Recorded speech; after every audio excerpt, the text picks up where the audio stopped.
Welcome to Elevate Her Space Circle. Ladies, I encourage you to come on in. Feel free to write your opinions, whatever might come to you about today's topic in the comments. Today, we are going to be talking about polarization and how it shows up in your life.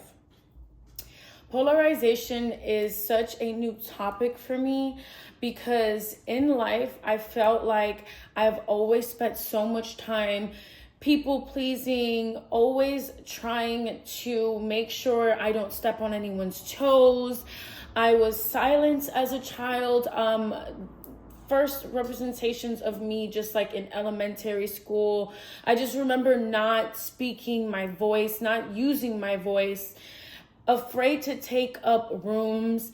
And I now, as a woman, as a 31, I'm always fast forwarding a year. As a 31-year-old woman, I am now just learning how polarization can really help move me in such a greater direction and also shift things that has been kind of avoided. I would say shifting characteristics about myself and characteristics of my environment that I've been avoiding, I think, for some time. Have realized this idea of polarization and really learning how to utilize it as a woman, as a feminine essence in today's world. I can see how much of an advantage it is to understand this concept and to be able to use it in everyday circumstances.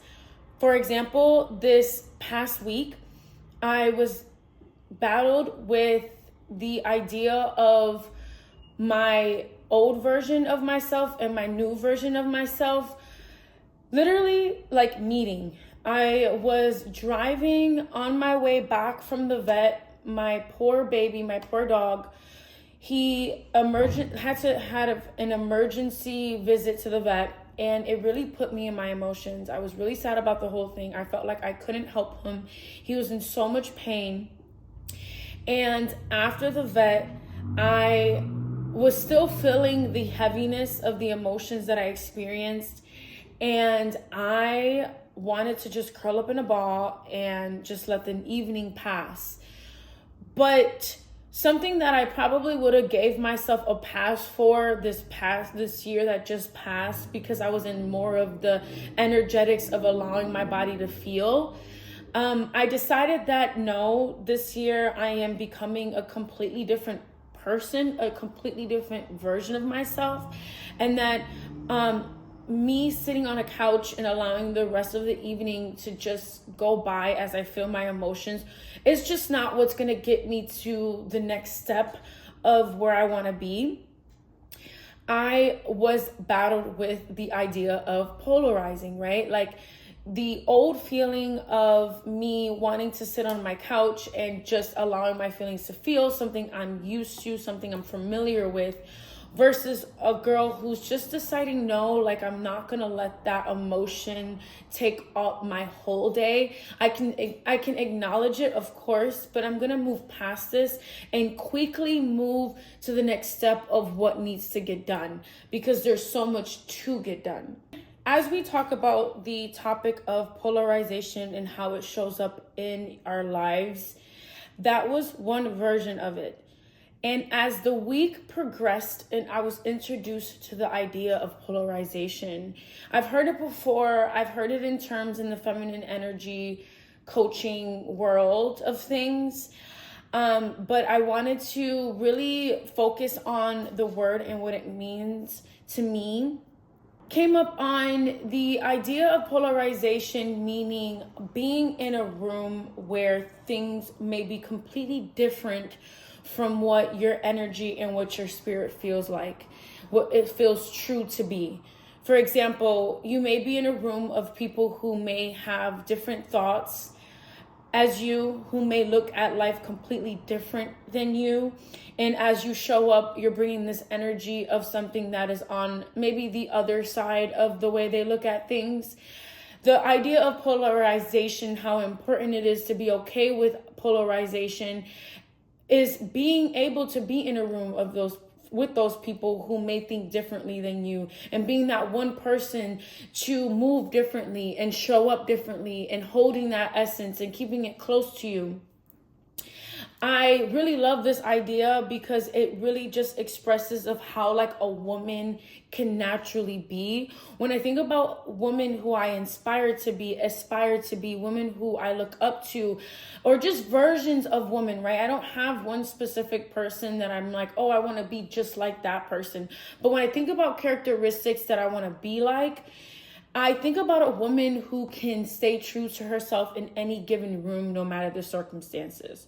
So when I think about this and I think about the idea of polarizing, like wanting to be polarizing in some ways, right? Like never overdoing it, of course, like, because in a way it's like it can be overdone. But in a way, it's like just being interested in being okay with being the different one in the room.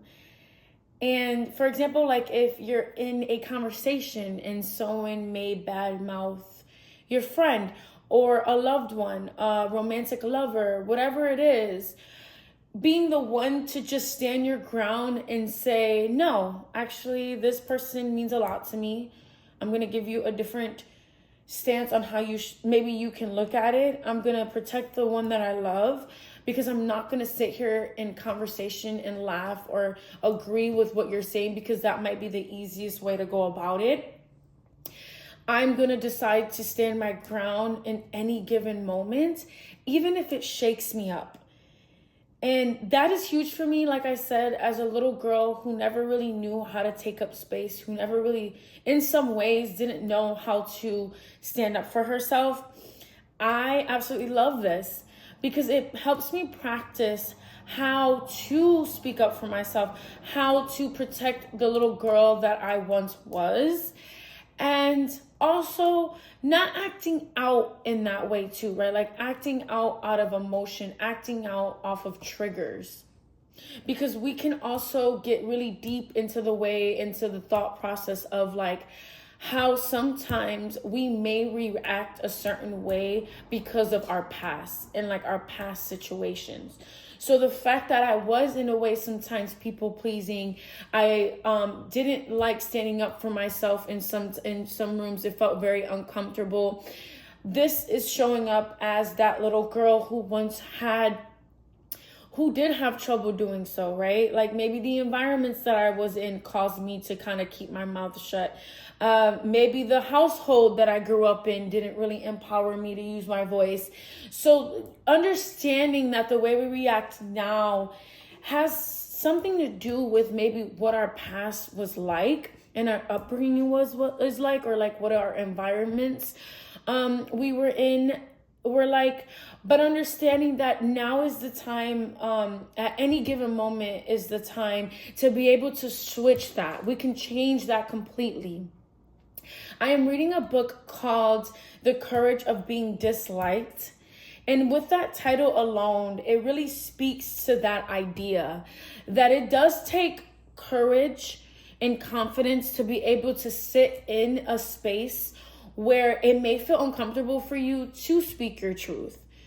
But the importance of it all is to be able to speak your truth and stay focused on speaking your truth and not letting maybe past triggers or past personalities get in the way of your truth and what you want your truth to be for the upcoming future. So the book really describes how the traumas and the experiences we might have experienced before only dictates our actions going forward because of the meaning that we put into it at this time, at this moment.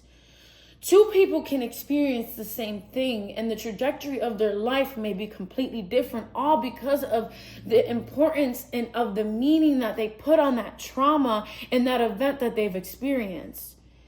If you understand that, you can understand how big it is and how huge it is for you to know that you are in control of what your lifestyle looks like.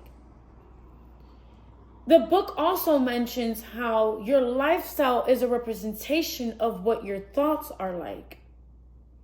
And this gets right into the thought process of just getting into the genetics and how we can shape our genetics, right? We are able to change the way our body reacts to certain situations. So understanding that even if there's something like an action that we can associate with a trauma that's happened in the past, not being upset about it and bashing ourselves about it because it's coming up. We first and foremost, in order to regulate our body, thank our body for protecting us. Understanding that our body, that's all that it's doing. It's always thinking on survival mode. It's always thinking about ways to protect ourselves. So thanking our body first, and then moving forward to continue to grow new habits. So then these triggers won't make us react and act a certain way, the way it did before in our past. As we talk about polarizing and how we can really learn how to change the trajectory of our life, we have to first talk about how the link between our mind and our thoughts to our lifestyle. So being very observant from our repeated thoughts, right? Because our repeated thoughts are what brings on emotional patterns. So if we can target those thoughts and really watch them, observe them, so then we can be really observant of our emotional patterns. That is how we start this whole thing from unfolding. We are not our thoughts. There will be things that come to our mind that we have no control over. We don't judge ourselves for it. What we do afterwards is what makes up for who we are. If there is a thought that comes to our mind that we do not like and we no longer want to serve, the next thought needs to kill it. It needs to get rid of it. So we talking about polarization. Let's take a thought that debunks that other thought, right? We get one negative thought that comes to our mind. We replace it with one good thought. We hear it all the time. But if we continuously follow this pattern, we are able to change our emotional patterns. Emotional patterns is what helps regulate the nervous system. So if we understand that our thoughts are what is going to encourage our nervous system from either being out of whack or being relaxed, we'll understand that we need to control those thoughts. We have to be observant of it and control them. So when we go from our thoughts being emotional patterns, from going to regulating our nervous system, we get to have the control of being in a relaxed state and operating in a relaxed state. And as soon as we are able to get our nervous system to feel safe and really be able to feel regulated, we are able to move boldly and make great decisions. Your lifestyle is the external expression of your internal regulation. That's huge. That's so good. Write this down. Your lifestyle is the external expression of your internal regulation. Once you look at your life and once you look at everything around you, you are able to see where your nervous system lies. And I've had to learn that this past year, and I'm still learning that. So here are my points. Lifestyle is not personality, it's protection. In genome bodywork, we see that this is a protective genetic expression. When your body doesn't feel safe, it has survival strategies. So when we think about the way our body reacts to triggers, it can be from overachieving, overgiving, avoidance, control, emotional shutdown.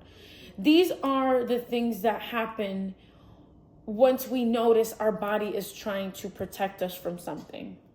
They're not flaws. They're just responses encoded in our body. We have to thank our body for that. Number 2, the body remembers the beliefs the mind has forgotten. So some of these things, some of the ways our body has reacted, we may not have an explanation for because our mind has forgotten it. Some of these things has happened before we even had a language to speak. So, for example, maybe our tight hips, we have tight hips, which means in some way, shape, or form, we were bracing for our life.